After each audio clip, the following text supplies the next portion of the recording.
एक समय की बात है, एक गांव में हर दिन की तरह सूरज निकला था, पर उस दिन कुछ अलग था। लोग खेतों में काम करने निकल चुके थे, बच्चे स्कूल की ओर दौड़ रहे थे और औरतें कुएं से पानी भर रही थी। लेकिन गांव के बीचों बीच एक आदमी ऐसा था जो हमेशा कुछ न कुछ उलझलूल हरकतें करता रहता था। उसका नाम था हरिया। लोग उसे मूर्ख आदमी कहते थे, क्योंकि वह बिना सोचे समझे कुछ भी कर बैठता था।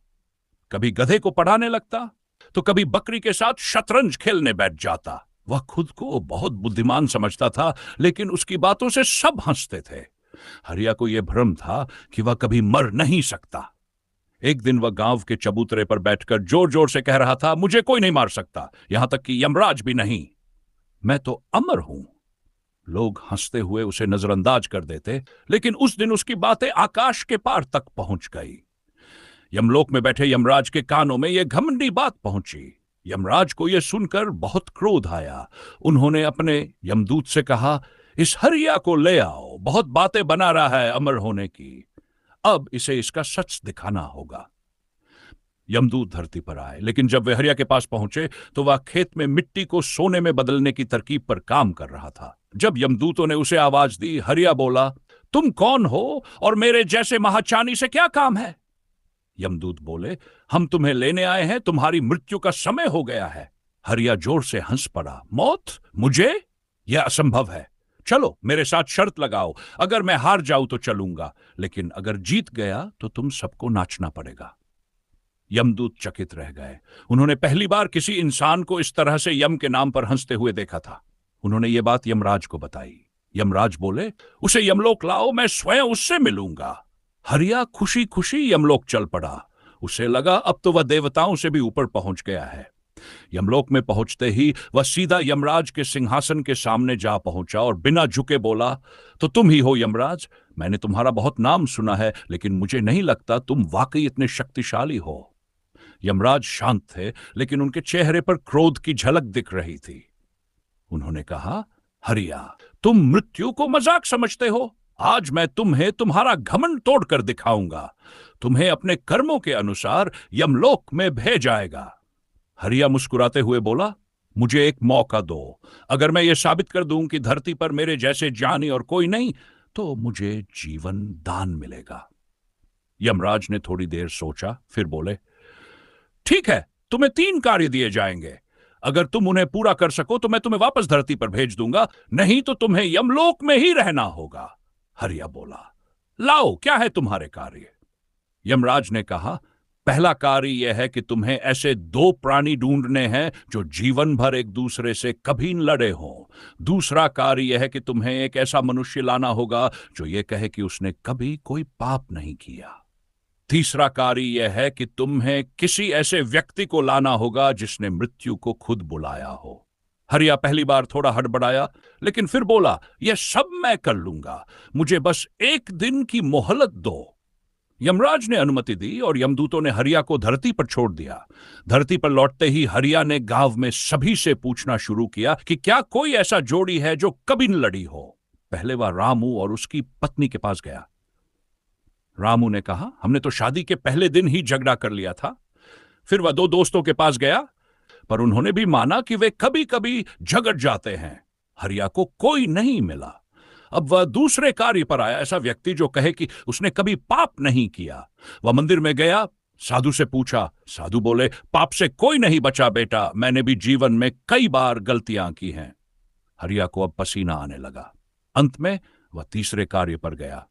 मृत्यु को खुद बुलाने वाला कोई व्यक्ति। वह एक बुजुर्ग के पास पहुंचा जो जीवन से थक चुका था और बोला, मुझे अब शांति चाहिए, मैं मृत्यु चाहता हूं। हरिया खुशी से चिल्लाया, मिल गया। लेकिन बुजुर्ग ने आगे कहा, परंतु मैं चाहता हूं कि भगवान मुझे बुलाएं, मैं उन्हें बुलाना नहीं चाहता। हरिया अब टूटने लगा था, लेकिन उसे हार माननी नहीं थी।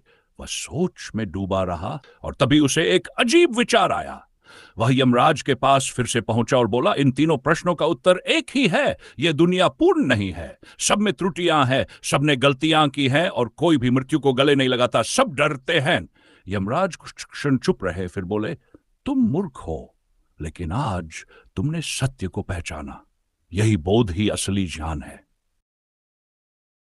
यमराज थोड़ी देर शांत रहे, फिर धीरे से बोले, हरिया, तुमने आज यह समझ लिया कि पूर्णता का भ्रम ही सबसे बड़ा भ्रम होता है। यह जान लेना ही ज्ञान का आरंभ है। तुमने जीवन के सत्य को अनुभव किया, इसलिए मैं तुम्हें एक अवसर और देता हूं। हरिया सिर झुकाकर बोला, यमराज, आज पहली बार मुझे अपनी मूर्खता का एहसास हुआ है। मैं अपने जीवन को सार्थक बनाना चाहता हूं। कृपया मुझे वापस भेज दीजिए ताकि मैं अपने कर्मों से कुछ अच्छा कर सकूं। यमराज ने उसे देखा, फिर अपने त्रिशूल की नोक से आकाश में एक रेखा खींच दी। रेखा से तेज प्रकाश निकला और हरिया पुनः पृथ्वी पर प्रकट हो गया। पर इस बार वह वही हरिया नहीं था। उसकी आंखों में अब घमंड नहीं बल्कि विनम्रता थी। गांव लौटकर उसने सबसे पहले उन लोगों से क्षमा मांगी जिनका वह मजाक उड़ाया करता था। अब रोज मंदिर जाता, बुजुर्गों की सेवा करता और बच्चों को जीवन के सही मूल्य सिखाता। लोग जो उसे पहले मूर्ख आदमी कहते थे, अब उसे जानिया बाबा कहने लगे। लेकिन हरिया के मन में एक सवाल अब भी बना हुआ था। क्या वाकई यमराज ने उसे इसलिए छोड़ा क्योंकि वह बदल गया था, या इसके पीछे कोई और गहरा रहस्य था? यह विचार उसे चैन से नहीं बैठने देता था। एक रात जब पूरा गांव सोया हुआ था, हरिया आंगन में चुपचाप बैठा आकाश की ओर देख रहा था। अचानक तेज हवा चली और उसे एक जानी पहचानी आवाज सुनाई दी, हरिया! उसने देखा, यमदूत खड़े थे, लेकिन इस बार उनका चेहरा गंभीर नहीं था। यमराज ने तुम्हें फिर बुलाया है, यमदूत बोले। हरिया चौंक गया, लेकिन डर नहीं हुआ। वह चुपचाप यमदूतों के साथ चल पड़ा। यमलोक पहुंचकर उसने देखा कि इस बार यमराज का दरबार वैसा नहीं था जैसा पहले था। यहां कुछ नया हो रहा था। यमराज सिंहासन पर नहीं थे, बल्कि एक बड़े पटल के सामने खड़े थे जहां ब्रह्मांड की घटनाएं चल रही थी। उन्होंने हरिया को पास बुलाया और बोले, तुम्हें लगता है कि सब केवल तुम्हारे लिए हुआ था? नहीं हरिया, यह एक बड़ी योजना का हिस्सा है। हरिया ने पूछा, कौन सी योजना? यमराज ने गहरी सांस लेते हुए कहा, संसार में कुछ आत्माएं ऐसी होती है जिनसे हम कुछ बड़ा कार्य लेना चाहते हैं। तुम्हारी आत्मा को परीक्षा में इसलिए डाला गया क्योंकि तुम्हारे भीतर एक अनोखी क्षमता है सच्चाई को पहचानने की और उसे स्वीकारने की। हरिया ने सिर झुका लिया, मैं तैयार हूं, जो भी कार्य हो। यमराज ने कहा, तुम्हें एक विशेष गांव में भेजा जाएगा जहां एक बड़ी विपत्ति आने वाली है। लोग एक दूसरे से लड़ने लगेंगे, धर्म और अधर्म की रेखा मिट जाएगी। वहां तुम्हारा कार्य होगा उन्हें मार्ग दिखाना, बिना यह बताए कि तुम कौन हो। हरिया की आंखें चमक उठी, लेकिन यमराज ने चेताया, याद रखना, इस बार कोई दूसरा मौका नहीं मिलेगा। एक गलती और सब कुछ खत्म हो जाएगा। हरिया ने सहमति में सिर हिलाया। यमदूतों ने फिर से उसे पृथ्वी पर पहुंचाया, लेकिन इस बार वह एक नए गांव में एक नए नाम और पहचान के साथ पहुंचा।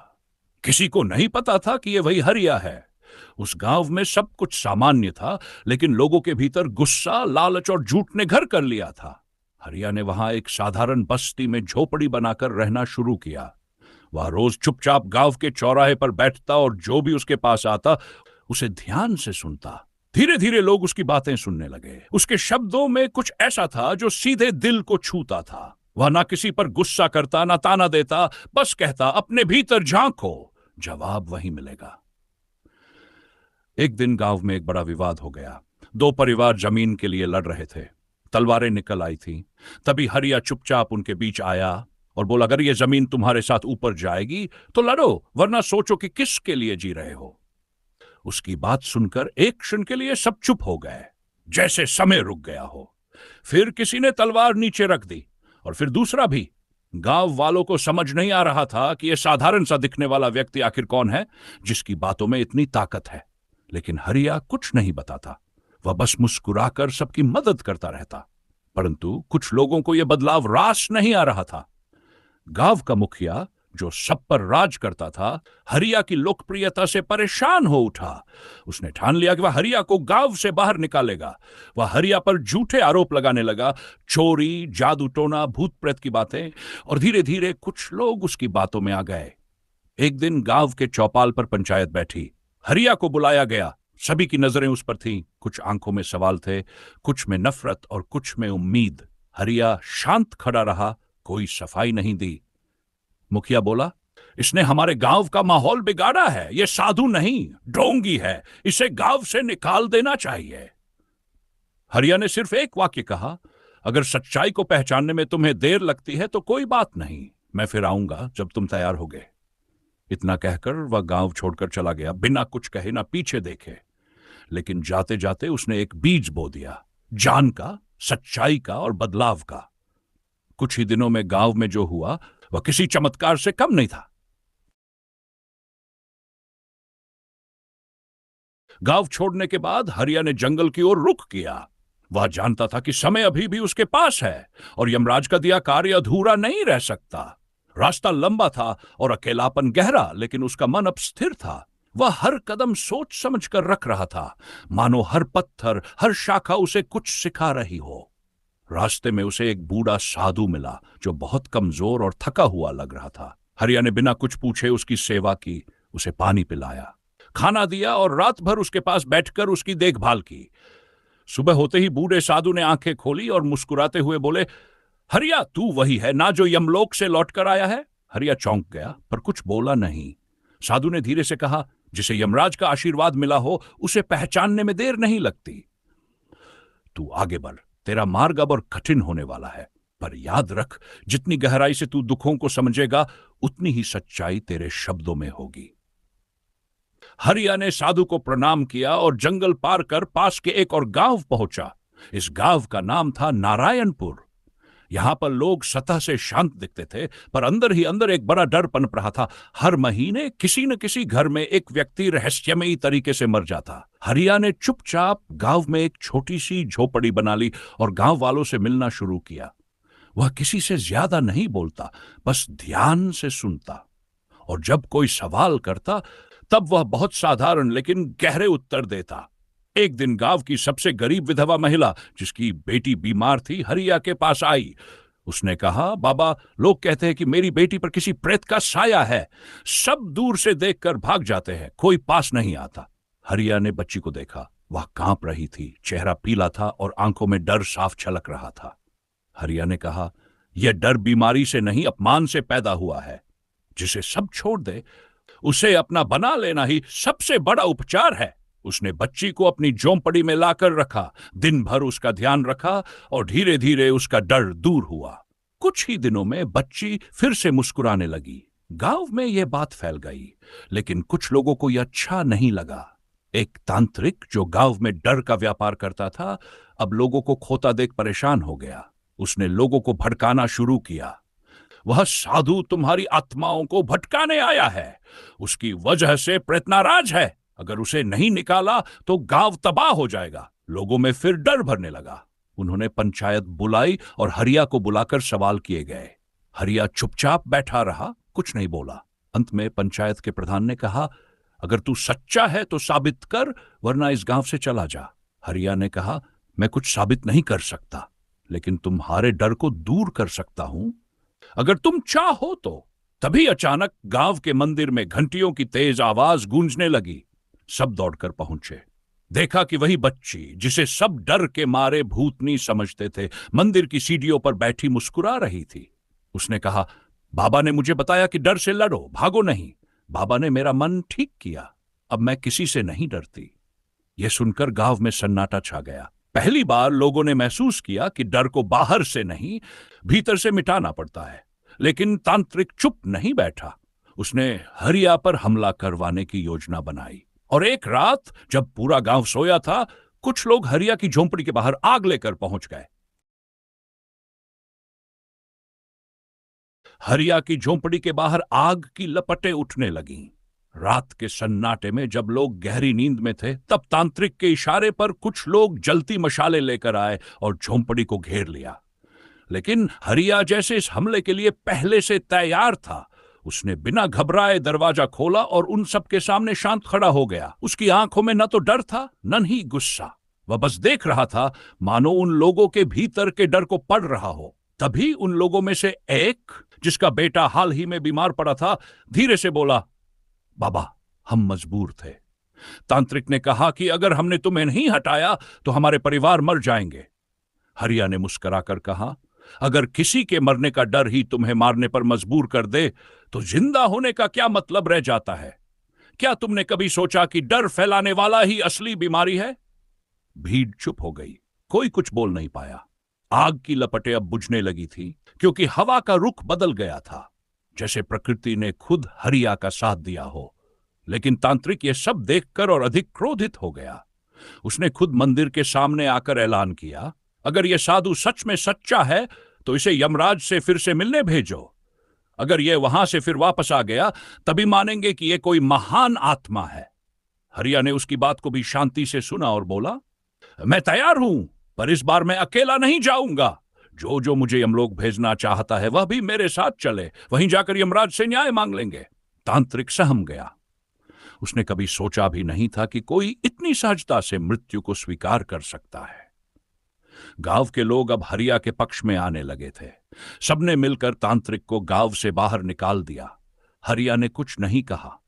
वह बस वहीं बैठा रहा, मंदिर की सीढ़ियों पर, जहां कभी वह छोटी बच्ची मुस्कुराई थी। धीरे धीरे वह गांव के जीवन का हिस्सा बन गया।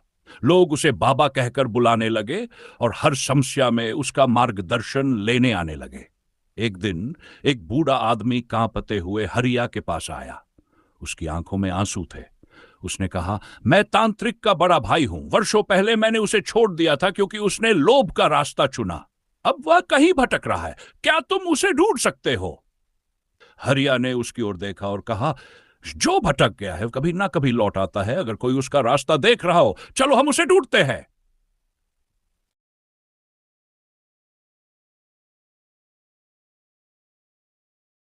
हरिया और वह बूढ़ा आदमी जो तांत्रिक का बड़ा भाई था, दोनों जंगल की ओर बढ़ चले। जंगल वही था जहां कभी हरिया को आत्मज्ञान प्राप्त हुआ था और जहां से उसकी यात्रा शुरू हुई थी। रास्ते भर बूढ़ा भाई अपने छोटे भाई की बातें करता रहा। बचपन की शरारतें, मां की ममता, पिता की डांट और उस मोड़ की कहानी जहां से उसका भाई तांत्रिक बना। हरिया चुपचाप सुनता रहा। वह जानता था कि हर इंसान के भीतर कहीं न कहीं एक अच्छा दिल छिपा होता है, बस वक्त और हालात उसे ढक देते हैं। जब दोनों जंगल की गहराई में पहुंचे तो वहां एक टूटी फूटी झोंपड़ी मिली। अंदर एक जला हुआ दीपक, कुछ पुराने कपड़े और दीवार पर राख से बनी यंत्र की आकृति थी। हरिया ने आंखें बंद की और ध्यान में बैठ गया। कुछ ही पलों में एक कराह सुनाई दी। झाड़ियों के पीछे से वही तांत्रिक बाहर आया, पर अब उसके चेहरे पर क्रोध नहीं था, बल्कि थकावट और पश्चाताप की लकीरें थी। उसका शरीर कमजोर हो गया था, आंखें धांस गई थी और हाथ कांप रहे थे। उसने अपने बड़े भाई को देखा, फूट फूट कर रोने लगा। मुझे माफ कर दो, उसने कांपती आवाज में कहा। मैंने अपने लालच और घमंड में सब कुछ खो दिया। उस दिन जब गांव वालों ने मुझे निकाल दिया तब मुझे लगा कि मेरी हार हो गई, पर अब समझ आता है कि वो मेरी मुक्ति थी। हरिया ने उसकी आंखों में देखा और बस इतना कहा, मुक्ति कभी बाहर नहीं मिलती, वो तो भीतर से आती है। तू आज खुद को पहचान चुका है, यही सबसे बड़ा तप है। तांत्रिक अब हरिया के चरणों में बैठ गया। बड़ा भाई उसके पास आया, उसका सिर सहलाया और कहा, तू आज भी मेरा वही छोटा भाई है जो मां के लिए फूल तोड़कर लाता था। चल घर चलें, मां की तस्वीर के सामने तुझे फिर से बैठना है। तीनों जंगल से लौटे। गांव में जब लोगों ने उन्हें देखा तो कुछ चौंक गए, कुछ भावुक हो गए, पर हरिया ने सबको समझाया कि जिसने अपनी गलती को स्वीकार लिया वो सबसे बड़ा वीर होता है। तांत्रिक ने गांव के मंदिर में सेवा करना शुरू कर दिया। वह हर रोज गरीबों को खाना खिलाता, बच्चों को पढ़ाता और बीमारों की सेवा करता। धीरे धीरे वह तांत्रिक अब दया बाबा के नाम से जाना जाने लगा। उसका जीवन अब सीख और सेवा का उदाहरण बन गया। हरिया अब कम बोलता था, पर उसकी मौन उपस्थिति लोगों को शांति देती थी। एक रात हरिया चांदनी में मंदिर की सीढ़ियों पर बैठा था। तभी एक अजनबी लड़का आया जिसकी आंखों में सवाल थे। उसने पूछा, बाबा, मृत्यु क्या है? हरिया मुस्कुराया और कहा, मृत्यु एक दरवाजा है जो जीवन के एक कमरे से दूसरे कमरे तक ले जाता है। पर सवाल यह है कि जब दरवाजा खुले तो तुम्हारे भीतर कौन खड़ा हो, डर या समझ? लड़का चुप हो गया। उसे जवाब मिल गया था और उसकी आंखों में अब एक नई चमक थी। हरिया की बातें उस लड़के के मन में गूंजती रहीं। लड़का वहां बैठा रहा और हरिया धीरे धीरे उठकर मंदिर के भीतर चला गया, जहां दिए की लौ मंद हवा में हिल रही थी। वहीं मंदिर के कोने में तांत्रिक अब दया बाबा बैठा था और कुछ बच्चों को जीवन के छोटे छोटे पाठ पढ़ा रहा था। बच्चों की आंखों में जिज्ञासा थी और दया बाबा की आवाज में एक अलग मिठास थी, जो किसी भटके हुए इंसान की तपस्या से आती है। उसी समय गांव में एक विचित्र घटना घटने लगी। मंदिर के पास एक पुराना नीम का पेड़ था जिसे लोग वर्षों से डर के कारण छूते भी नहीं थे।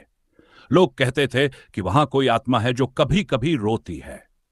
एक रात जब पूरा गांव सो रहा था, उस पेड़ के पास से एक करुण स्वर सुनाई दिया। दया बाबा और हरिया दोनों वहां पहुंचे। हवा बहुत तेज थी और नीम के पत्ते कांप रहे थे। दया बाबा ने पेड़ की छाया में खड़े होकर आंखें बंद कर लीं। उसकी आत्मा अब शांत थी और वह जानता था कि अब उसका डर नहीं बल्कि सेवा बोलती है। उसने धीरे से एक मंत्र पढ़ा और हरिया ने वही मिट्टी पर कुछ आकृतियां बनाई। कुछ ही देर में उस पेड़ की शाखाओं से पत्ते गिरने लगे, जैसे वर्षों का बोझ उतर रहा हो। अगली सुबह जब गांव वाले उठे, उन्होंने देखा कि उस पेड़ के नीचे एक छोटी सी चबूतरे जैसी जगह बनी हुई थी, जिस पर कुछ बच्चे बैठकर भजन गा रहे थे।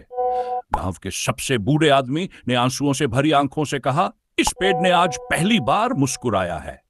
हरिया और दया बाबा अब सिर्फ दो नाम नहीं थे, वे अब गांव की आत्मा बन चुके थे। एक दिन गांव में एक और आदमी आया जिसकी चाल अस्थिर थी और चेहरा थका हुआ। उसने हरिया को देखा और कहा, क्या तुम वही हो जो आत्मा को शांति देना जानते हो? हरिया ने उसकी आंखों में झांका। उस आदमी का अतीत कुछ कहता था, जैसे उसने जीवन में कई गलतियां की थीं। हरिया ने कुछ नहीं पूछा, बस उसका हाथ पकड़कर मंदिर की ओर चल पड़ा। वहां एक खाली कोना जहां अब एक और दीपक जलाया गया।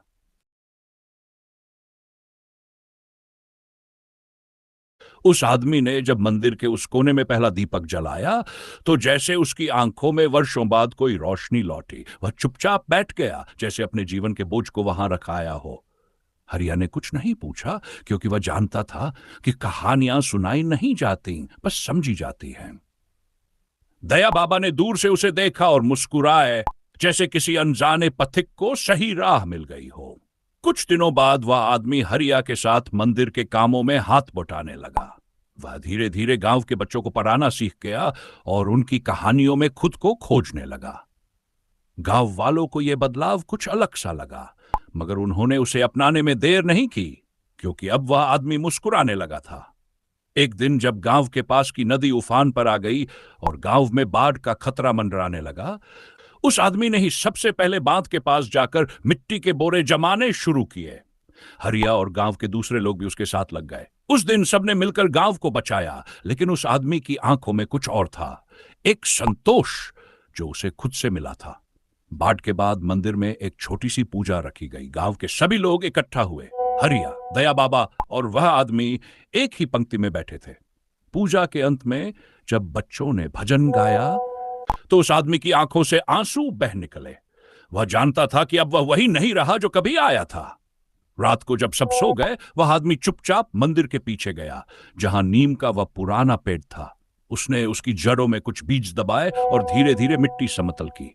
हरिया दूर से खड़ा उसे देख रहा था। उसने कुछ नहीं कहा, बस एक दिया उसके हाथ में पकड़ा दिया। उस रात नीम के नीचे फिर से एक दीपक जल उठा और गांव की हवा में एक नई खामोशी घुल गई। एक सुकून भरी खामोशी जो बताती थी कि कहीं कोई भटकाव खत्म हुआ है।